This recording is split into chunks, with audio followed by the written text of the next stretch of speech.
Willkommen, bienvenue, welcome dans une nouvelle vidéo. Tchin tchin. Si tu ne me connais pas encore, je m'appelle Floris, j'ai 27 ans. Je parle de littérature, comme on dit sur internet, c'est-à-dire que ici j'ai une chaîne YouTube sur laquelle je chronique toutes mes lectures. Je parle de mes lectures comme elles me viennent, sans aucune prétention, car je n'ai pas de bagage littéraire, d'études. Je n'ai pas fait d'études littéraires, je lis seulement beaucoup depuis très jeune. Et tu peux me retrouver également sur Instagram, que je te mets par ici, par là, où je publie des petits articles sur mes lectures également en cours, mais aussi sur bien d'autres choses. Et tu auras l'occasion, la grâce, la joie de voir ma face presque quotidiennement, car je fais des petites stories où je raconte soit ma vie, soit des conneries. Voilà. Maintenant que les présentations sont faites, installe-toi, prends un petit truc à boire. Moi j'ai du café bien noir, mais si tu veux une petite binge ou un verre de rouge, c'est à ta convenance. C'est à ta convenance. Ta convenance. Tata. Voilà le thème de cette vidéo, pardon. C'est absolument interdit de dire ça de nos jours. Je vais parler de mes romans. Il n'y a pas que des romans d'ailleurs, de mes livres parlant d'homosexualité, de diversité, d'inclusivité, LGBT préférés. J'en ai sélectionné une petite quinzaine, donc je vais être assez bref et concis. Mais là, on va aller... pas fissa, mais voilà, il y a 15 romans. Si je vous parle pendant 10 minutes de 15 romans, ça va faire une vidéo de 150 minutes, c'est-à-dire 2 heures et 30 minutes, 2h30, ce qui est quand même un peu trop long, j'en conviens, vous en convenez. Donc voilà, on va pas trop traîner. On commence sans plus tarder.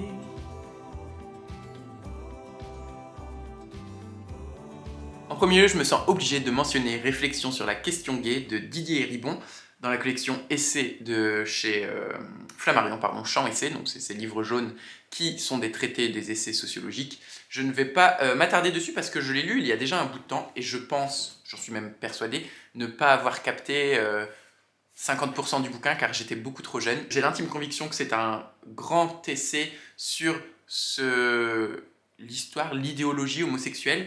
Le roman commence par, au commencement il y a l'injure, voilà. C'est comme ça que beaucoup de jeunes homosexuels entrent dans cette homosexualité, mais parfois même contre leur gré, car c'est par cette injure, par cette insulte qu'ils reçoivent que leur sexualité leur est collée au visage, sans même avoir eu de peut-être parfois pensée sexuelle ou quoi. C'est très fort, très prenant de ce que je me rappelle, en tout cas, je pense l'avoir lu à la fin du lycée, ou peut-être au début de la fac, je ne sais plus. J'aimerais beaucoup le relire, c'est quand même assez conséquent, ça fait 600 pages, je me rappelle que ce n'est pas toujours digeste, mais pour autant, j'ai relu dernièrement Retour à Reims, qui est aussi un essai sociologique de Didier Ribon, beaucoup plus court, sur ces gens qui quittent la province, les milieux ouvriers pour aller dans des grandes villes. C'était très intéressant. Je pense maintenant avoir la maturité nécessaire pour appréhender ce genre de texte, donc je vous le recommande sans même l'avoir relu. Je pense que c'est important pour la formation, peut-être, de tout homosexuel, j'ai envie de dire, si tant est qu'il faut avoir une formation, mais... C'est quand même important de savoir d'où l'on vient peut-être et de mettre des mots, des pensées, des thèses, des théories sur ce que l'on vit, ce que l'on ressent. Et en tout cas, moi, c'est quelque chose que j'aime faire. Et comme je partage assez souvent les idées de Didier Ribon, je vous le recommande. Tant que l'on est dans les classiques, on continuera avec Juste la fin du monde de Jean-Luc Lagarce, qui est là publié chez Étonnant Classique, Flammarion toujours, ben voilà. C'est un texte qui maintenant est étudié au bac, c'est écrit ici, je crois que c'est en première, du coup au bac français. C'est une pièce de théâtre. En tout cas, c'est un homme qui va dans sa famille, qui retourne dans sa famille. On est un peu dans la même thématique que Didier Ribon, hein, le retour à Reims, là, retour dans cette province. On pense une petite famille, un petit village, voilà, un endroit un peu reculé. Il retourne voir sa famille pour leur annoncer qu'il est malade et qu'il va mourir. Sauf qu'il n'y a plus aucun contact, il n'y a plus aucune discussion dans cette famille depuis plusieurs années déjà, et qu'il n'arrivera pas à dire que c'est ses adieux, que c'est la fin. C'est un texte qui est super poignant. On n'aborde jamais vraiment l'homosexualité, on est surtout sur une question de tabou, dire ou pas dire, comment dire. Mais connaissant Jean-Luc Lagarce, c'est un auteur homosexuel qui est décédé du sida. Donc voilà, on arrive très vite à faire le lien avec ce personnage qui vient annoncer ces derniers jours à sa mère, à ses sœurs, à son frère. Les textes sont à lire à voix haute si vous n'avez pas l'occasion de voir la pièce. Lisez-les rien que pour vous les entendre. Moi j'ai lu cette pièce à voix haute dans mon salon plusieurs fois, j'ai fait résonner les mots et c'était un plaisir à chaque fois. La plume de Lagarce est magnifique, beaucoup de monologues dans cette pièce qui chacun reflète une pensée, reflète quelque chose qui peut nous toucher tous, tout à chacun, homosexuel ou non d'ailleurs, je tiens à le préciser, hein, mais la plupart de ces romans, enfin tous ces romans traitent d'homosexualité ou de diversité, mais il ne faut pas être homosexuel uniquement pour pouvoir les lire et les apprécier. Au contraire, je pense que Dans la plupart de ces romans, chacun peut y retrouver quelque chose. Justement, dans les romans dont tout à chacun peut trouver quelque chose, j'ai envie de vous parler de Si le soleil se dérobe de Nicole Denys-Benn, publié aux éditions de l'Aube cette année à la rentrée littéraire. Nicole Denys-Benn est une autrice jamaïcaine, lesbienne, qui parle donc beaucoup dans ses romans, enfin elle a publié 2 romans pour l'instant, Rends-moi fière et Si le soleil se dérobe, qui traitent donc d'homosexualité, donc pour le coup elle est lesbienne, homosexualité entre 2 femmes, et d'immigration, d'identité jamaïcaine. C'est 2 notions qui sont quand même assez proches, hein, l'identité sexuelle et l'identité nationale, j'ai envie de dire. Là, on va être dans un vrai roman, avec des histoires, du rebondissement, du romanesque, tout ce que l'on aime parfois quand on veut s'évader en littérature. On va suivre Patsy, qui est une jeune femme qui habite en Jamaïque et qui a le rêve américain, qui a vu ses amis partir aux États-Unis et qui, elle, veut les rejoindre, qui, elle aussi, veut vivre ce rêve américain. Elle va quitter sa mère, elle va quitter sa fille, elle va les abandonner presque, pour aller rejoindre son amie, son amante, aux États-Unis, sauf que tout ne se passe pas comme prévu, évidemment. Une immigrée jamaïcaine n'est pas forcément très appréciée, surtout qu'elle n'est pas très diplômée. Sa vie va plus ou moins de malheur en malheur aux États-Unis, et on va suivre cette histoire du point de vue de Patsy, qui est donc arrivée aux États-Unis, et aussi du point de vue de sa fille, qu'elle a abandonnée en Jamaïque, car elle ne se sentait pas mère. Donc il y a toute cette question de la parentalité qui est très importante dans ce roman, et qui est aussi appréciée parce que on se rend vite que Patsy a eu cette fille, alors que elle n'était pas hétérosexuelle, elle était homosexuelle. Donc, comment peut-on concilier cet enfant né d'une union avec un homme qu'elle n'aimait pas forcément? En fait, elle n'y arrive pas parce qu'elle fuit, elle prend la fuite, elle était très jeune également. Enfin voilà, très très beau roman, très touchant, un peu dur, un peu violent parfois. Voilà, hein, on est avec une femme qui arrive aux États-Unis et dont elle ne connaît rien, ni personne, sans argent. Mais j'ai beaucoup apprécié cette lecture. Et ce roman est donc un on voice, je vous l'écris ici parce que j'ai un accent à couper au couteau, c'est-à-dire que l'autrice parle de choses qui la concernent, car elle-même est jamaïcaine, elle-même est lesbienne. L'autrice parle des sujets qu'elle-même a vécu, qu'elle connaît, et c'est toujours assez important de le mentionner. Je ne lis pas uniquement des romans on voice, je ne suis pas partisan du fait que seulement les personnes concernées peuvent écrire sur certaines choses, mais c'est toujours mieux quand c'est fait, ou en tout cas quand des personnes concernées relisent un bouquin. Là pour le coup, il y a sûrement eu des relecteurs, mais pas pour l'aspect de l'homosexualité, car elle l'est elle-même. Et ensuite j'aimerais vous parler de cette autobiographie, Fairyland de Alicia Abbott, publiée chez 10-18. Donc Alicia Abbott nous raconte l'histoire qu'elle a vécue, son histoire, sa propre vie en fait, avec son père, dans les années 70 à San Francisco. Donc vraiment un peu le San Francisco rêvé, le San Francisco idéalisé, dans lequel les homosexuels font salon, dans lesquels les homosexuels et toutes les personnes considérées comme déviantes, queer, se retrouvent pour faire la fête, pour danser, pour échanger, car c'est aussi un bouillon de culture, un bouillon d'idées, la poésie, la musique, le théâtre, le spectacle vivant, la danse, bref, ce San Francisco où tout foisonne et que l'on aime tant imaginer. Alicia Abbott l'a vécu avec son père, en fait son père a une femme qu'il aimait beaucoup, avec qui ils ont eu 7 enfants, Alicia, puis cette femme est décédée. Et c'est au moment du décès de cette femme qu'il décide de prendre sa fille et d'aller vivre à San Francisco, dans cette époque effervescente de San Francisco. Et donc Alicia, cette petite jeune fille à l'époque, mais qui a maintenant grandi, nous rapporte toute cette époque, nous rapporte comment elle a vu son père devenir homosexuel. Il l'a toujours été, il a aimé beaucoup sa mère, mais en fait, voilà, il avait un très gros penchant pour les hommes. C'était très intéressant, très beau, très touchant, parce que cette femme, cette fille, nous raconte son père, qu'elle a vu se métamorphoser suite au décès de sa mère. On nous raconte cette époque que moi j'aime beaucoup du San Francisco. Très beau témoin, très beau marqueur de temps dans cette histoire qui est la nôtre, cette histoire homosexuelle à San Francisco, et que je recommande grandement. C'est très engagé, c'est beau, c'est poétique, tout ce qu'on aime. Je vous présente ensuite un autre classique de la littérature homosexuelle, La Chambre de Giovanni de James Baldwin, publié ici chez Rivage Poche, publié je crois en 1950 et quelques, 1956 aux États-Unis, voilà. C'est un récit, une histoire d'amour entre David et Giovanni. David se trouve en France, mais il est américain. Il aime les hommes, il le sait, sauf qu'il ne peut pas se l'avouer. Nous sommes dans l'après-guerre 1950. Le poids de la morale, le poids de l'éthique, des choses qui se font et qui ne se font pas est trop présent, trop fort. Pour David, il ne peut pas assumer son homosexualité. Et pourtant, c'est un pari où l'allégresse permet quelques endroits gays, quelques milieux homosexuels assez cachés, assez détournés évidemment. Et David, qui ne peut pas supporter cette homosexualité, son identité, a pris une femme, une fiancée, qui n'est pas là actuellement, et il se retrouve donc seul dans ce pari. Et il va rencontrer Giovanni, qui lui, Giovanni, est à l'opposé de David. Giovanni vit son homosexualité au grand jour, il ne se cache pas, il embrasse même son identité, il la montre, il la prône, il la célèbre, il n'a aucune honte, le regard des autres ne l'atteint pas, le regard des autres ne le touche pas, et commence une petite histoire d'amour qui se passe dans la chambre de Giovanni, dans cette petite bulle où ils peuvent vivre leur amour, ils peuvent vivre leur histoire. Sauf que voilà, vous vous doutez, c'est pas si simple que ça. C'est deux visions complètement différentes, complètement différenciées. C'est quelque chose qui est malheureusement encore très actuel, même au sein de la communauté homosexuelle, et c'est pour ça que j'ai beaucoup aimé ce roman. Nous vivons encore des temps où certains homosexuels n'acceptent pas d'autres homosexuels parce qu'ils sont trop ceci, trop cela, pas assez comme ci, trop comme ça.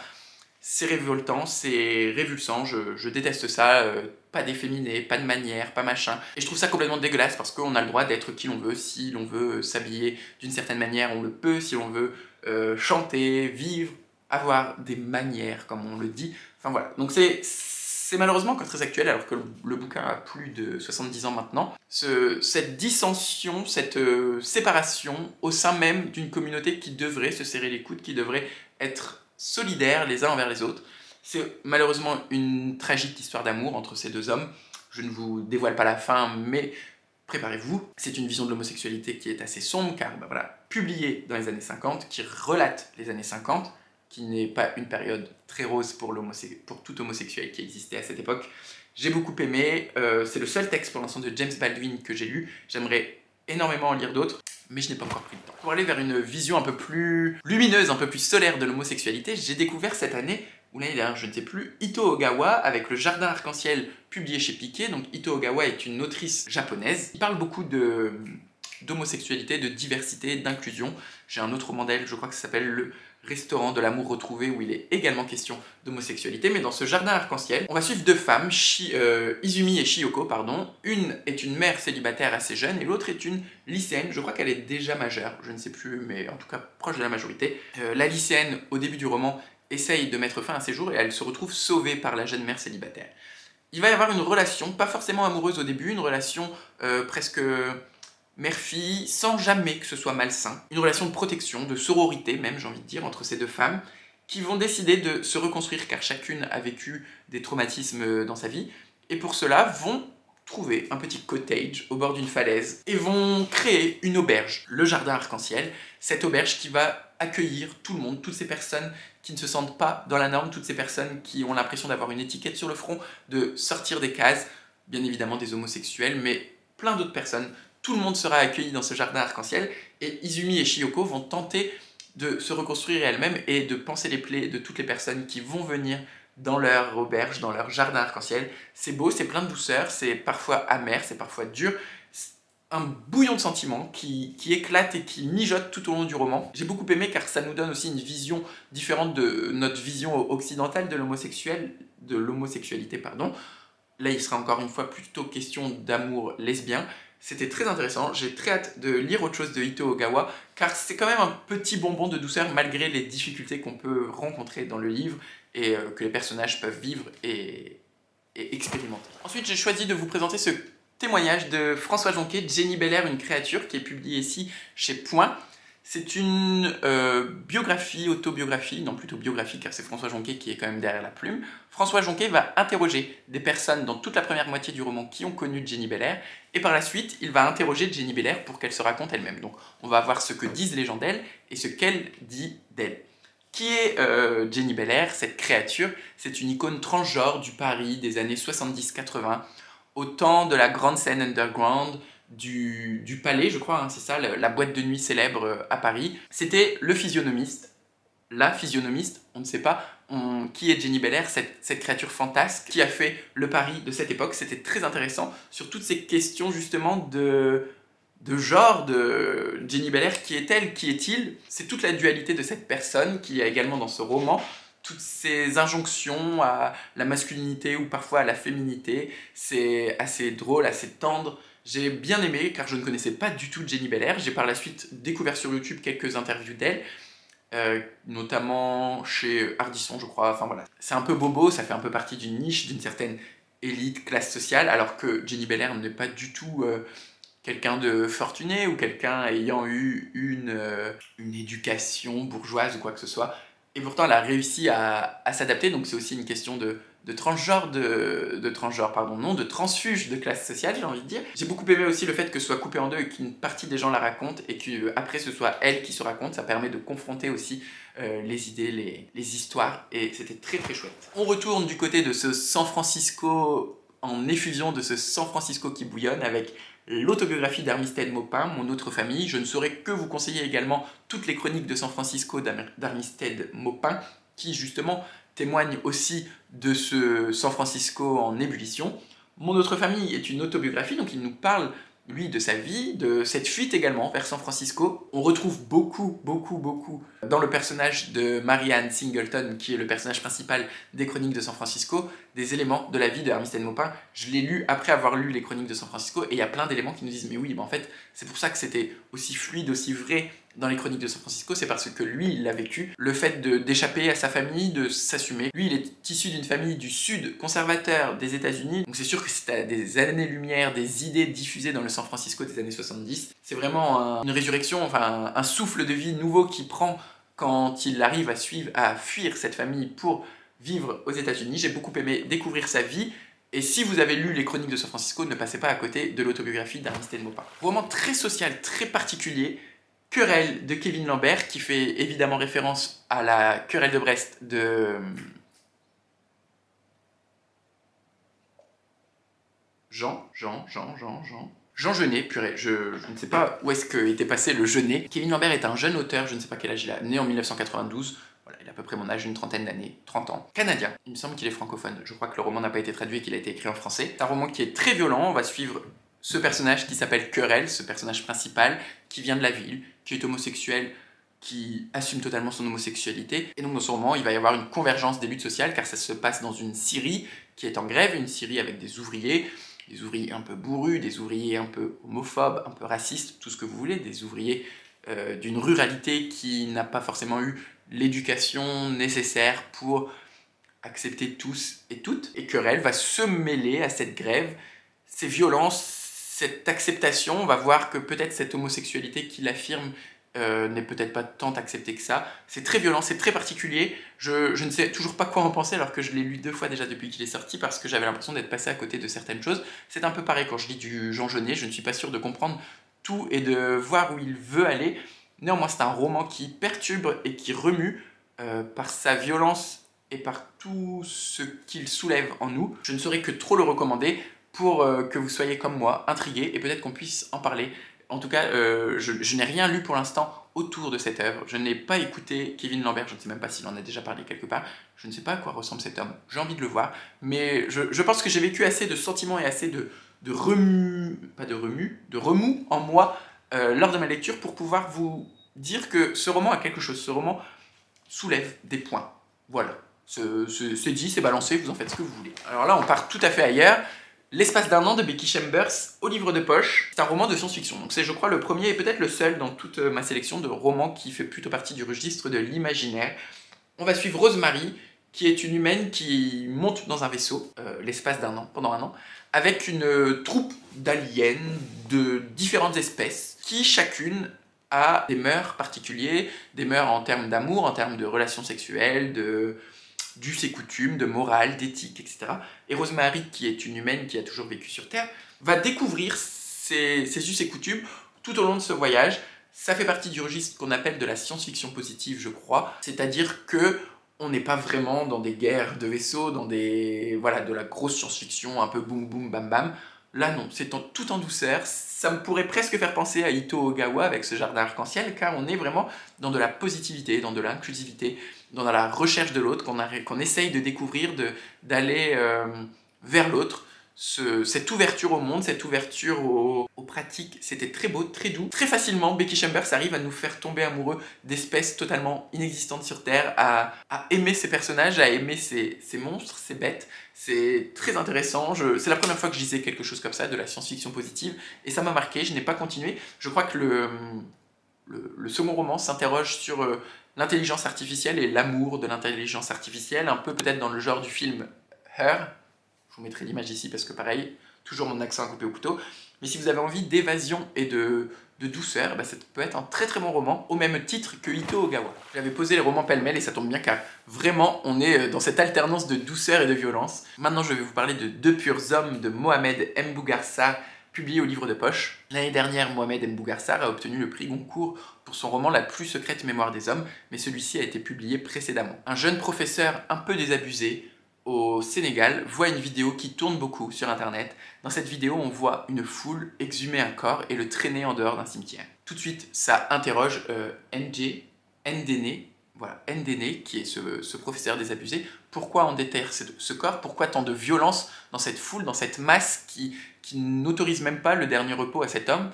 Tout simplement car c'est un homme-femme, un homosexuel. Cela va très vite obséder Ndene qui ne peut pas supporter de voir cet homme déterré, ne pas pouvoir avoir droit au repos éternel du cimetière comme la plupart des hommes du Sénégal. Il va partir à la recherche de la famille de cet homme qu'on a déterré, partir à la recherche de son histoire, de comment il a vécu. Chose très dangereuse dans ce Sénégal, dans cette Afrique noire très homophobe. Cette recherche, cette quête va même poser des questions. Est-il lui-même homosexuel? Pourquoi tant d'abnégation dans cette recherche, dans cette quête?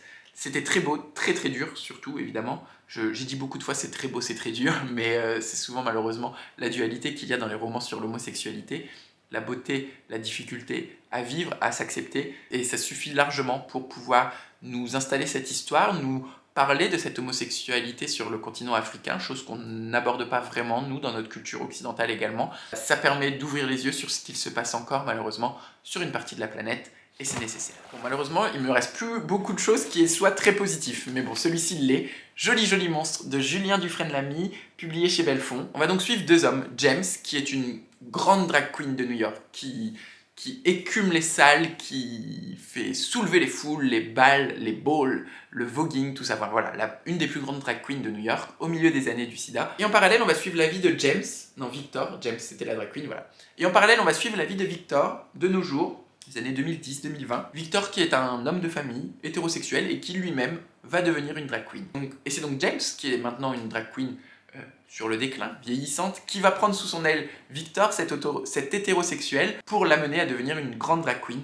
C'est un roman qui est plein d'humour, plein de joie, plein de fêtes en même temps.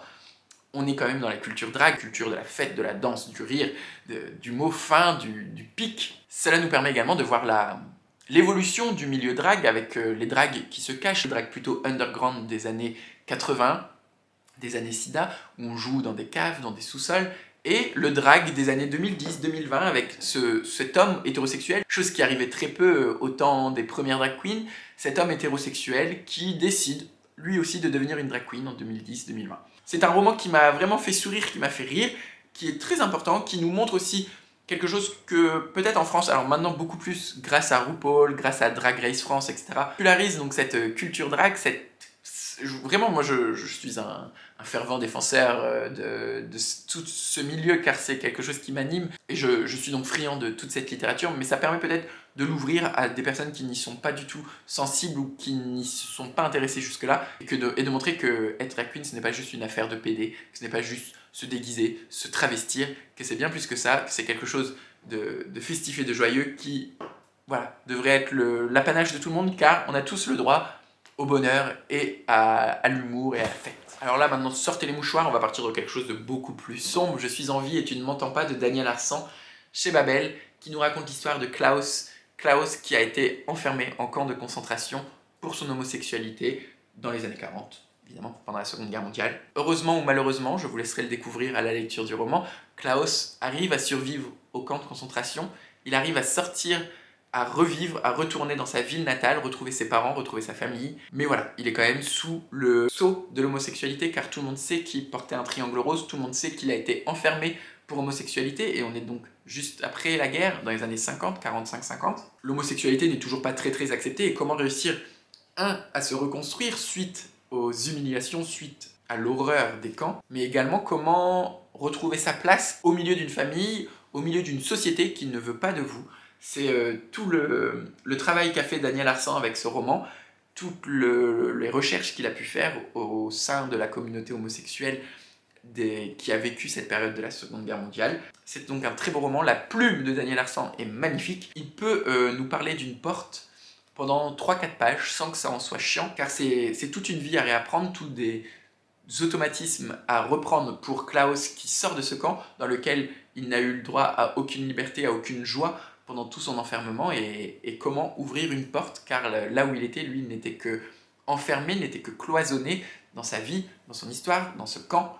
Et là maintenant, cette liberté, cette fausse liberté qui s'ouvre à lui, pose plein de questions, soulève plein de questions. Va-t-il y arriver? Je vous laisse le lire pour le découvrir. De la tendresse, s'il vous plaît, de la tendresse, avec Les Nuits Bleues de Anne-Fleur Multon aux éditions de l'Observatoire. C'est sorti, je crois, l'année dernière, ou cette année, je ne sais plus. C'est une histoire d'amour toute douce entre deux femmes, Sarah et la narratrice, qui nous racontent leur première fois, leur première rencontre. Ça se passe au temps du confinement. Les corps ne se connaissent pas tout de suite, les corps ne peuvent pas se toucher, se voir, se rencontrer. Donc on commence par des échanges de mails, de textos, des échanges informatiques par lesquels la sensibilité a parfois du mal à passer, par lesquels la tendresse est bloquée par les bits. Et justement, cette fracture numérique, ce mur numérique est trop fort pour ces deux femmes, et donc elles décident de défier le confinement. Elles se retrouvent dans un acte irraisonné. Elles franchissent la porte de leur appartement, elles sortent dans ce Paris vide, dans ce Paris confiné, et elles se retrouvent l'une chez l'autre, alors qu'elles ne se connaissent pas tant que ça, alors qu'elles ne se sont jamais vraiment rencontrées, et elles décident de passer ce temps ensemble, ce temps un peu hors de tout, car la France est à l'arrêt, car le monde est à l'arrêt, et c'était beau, c'était chouette, c'était doux, c'était tendre, c'était actuel, contemporain. Vraiment, j'ai adoré cette lecture entre ces deux femmes. Vous vous en doutez, je suis plutôt en général touché par les histoires d'amour homosexuel entre deux hommes. Et pourtant, j'avais qu'une envie, c'était d'être une de ces deux femmes et de partager cet espace dans cet appartement exigu. Les odeurs, les corps qui se touchent, la musique, les sons. C'est aussi peut-être parce que j'ai très bien vécu mon confinement et que j'ai beaucoup aimé, ça peut être un peu angoissant pour les personnes qui ne l'ont pas vraiment vécu comme moi je l'ai vécu. Les mots d'Anne-Fleur Multon étaient si proches des miens, je pense qu'également en âge, on doit pas être... voilà, on doit être assez dans la même tranche d'âge. J'avais vraiment l'impression de vivre des choses que je n'ai jamais vécues, de me rappeler des souvenirs que je n'avais jamais vécus. C'était très chouette comme expérience d'être à la place de ces deux femmes amoureuse, alors que moi-même, je n'ai jamais été amoureux comme elles l'ont été, et que je n'ai jamais été une femme. Donc c'est vraiment vous dire l'universalité de cette plume, l'universalité de cette rencontre et de cet amour, et plus particulièrement l'universalité de l'amour. Et ça rejoint mon propos que les histoires gays ne sont pas faites que pour les gays, et les romans gays non plus, évidemment.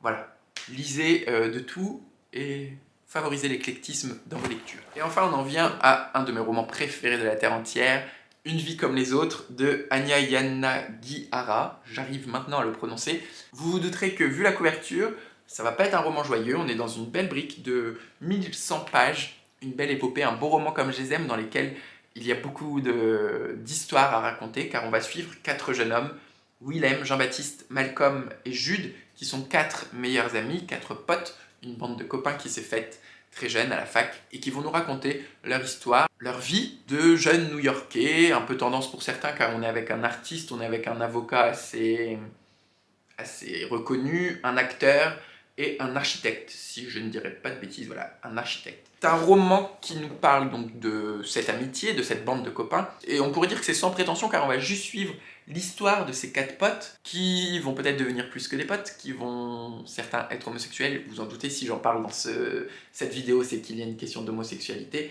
J'ai trouvé que Anya Yanagihara, qui est une jeune femme, arrive à retranscrire les sentiments de ces 4 jeunes hommes d'une façon magistrale. Elle arrive à décortiquer tout ce qui peut se passer dans la tête d'un jeune homme, qui plus est homosexuel. C'était, selon moi, magnifique et grandiose. C'est très triste. Le malheur se retrouve à chaque page. Je pense que je n'ai jamais autant pleuré à la lecture d'un livre que lorsque je l'ai lu celui-ci. Et pourtant, ça fait partie de ces lectures marquantes. Je n'aime pas vraiment le misérabilisme en littérature. Je n'aime pas quand on est dans une succession de malheurs. Et en fait, voilà, c'est ça aussi qui est beau avec ce roman, c'est qu'il contredit tous mes goûts personnels habituels. Je ne sais pas si c'est la magie de l'autrice, si c'est la magie de l'histoire, des personnages. Qu'est-ce qui fait que j'ai réussi à me complaire dans ce malheur constant? Il y a quand même des touches de lumière, il y a quand même des belles histoires. Et ce malheur, cette tristesse, cette noirceur est belle parfois car bien écrite, et car elle témoigne aussi de tout ce que ces personnages aimeraient vivre, de tous ces espoirs déchus. Et parfois, un espoir déchu est aussi beau que quelque chose qui se réalise. Voilà, c'est un grand roman que l'autrice a réussi à signer et à écrire.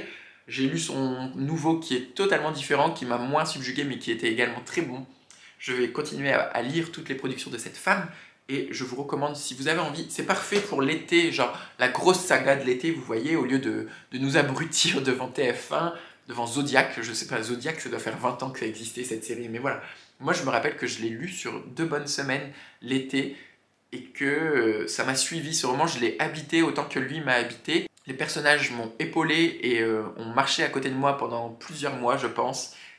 Et j'y repense très souvent. Donc c'est sûr qu'un jour ou l'autre, je relirai ce bouquin.